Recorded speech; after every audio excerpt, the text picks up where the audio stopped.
السلام علیکم dear students, I am تحسین اضاف فرام زاویہ اسکول سسٹم میں امید کرتا ہوں کہ آپ سب خیریت سے ہوں گے۔ تو بیٹا آج کا ہمارا ٹاپک ہے نیکروسس۔ بیٹا نیکروسس کو جو نیم دیا جاتا ہے اسے ہم کہتے ہیں ایکسیڈنٹل سیل ڈیتھ، یعنی کوئی بھی اگر ہمارے پاس ٹیشو ہے یا سیل ہے تو اس کی ایکسیڈنٹل جو ہے نا اس کی ڈیتھ ہوگی۔ تو نیکروسس ویسے بھی جو ہے نا لیس سیکوینشن ہوتا ہے ایپوپٹوسس سے۔ تو نیکروسس کی اگر ہم دیکھیں تو اس کی کازز کیا ہے، اس کی وجوہات کیا ہے؟ تو بیٹا اس کی وجوہات میں انجری وغیرہ ہے، کوئی انفیکشن ہو سکتا ہے، کوئی کینسر ہے، کوئی انفیکشن وغیرہ ہے، کوئی ٹاکسین وغیرہ ہے، یا کوئی بھی انفلیمیشن جو ہے نا ان کی وجہ سے جو ہے نا بیٹا نیکروسس ہوتی ہے۔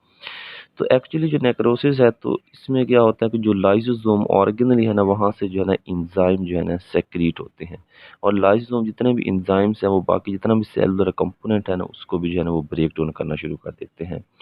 تو جب بھی کوئی سیل جو ہے نا وہ ڈائی ہوگا تو نیکروسس کے تھرو، تو اس میں سے کچھ ہارمفل کیمیکل جو ہے نا سیکریٹ ہوں گے، جس کی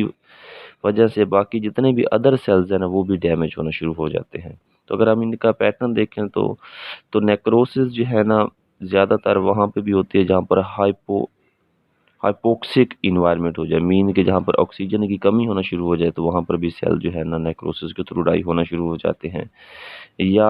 سیلولر ڈسٹرکشن ہونا شروع ہو جائے، یا کہیں پر جو ہے نا پس کی فارمیشن بننا شروع ہو جائے، فار ایگزامپل نمونیا کے دوران جو ہے نا،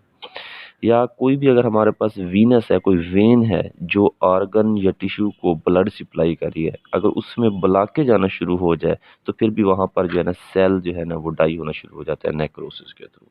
اوکے بیٹا، اللہ حافظ۔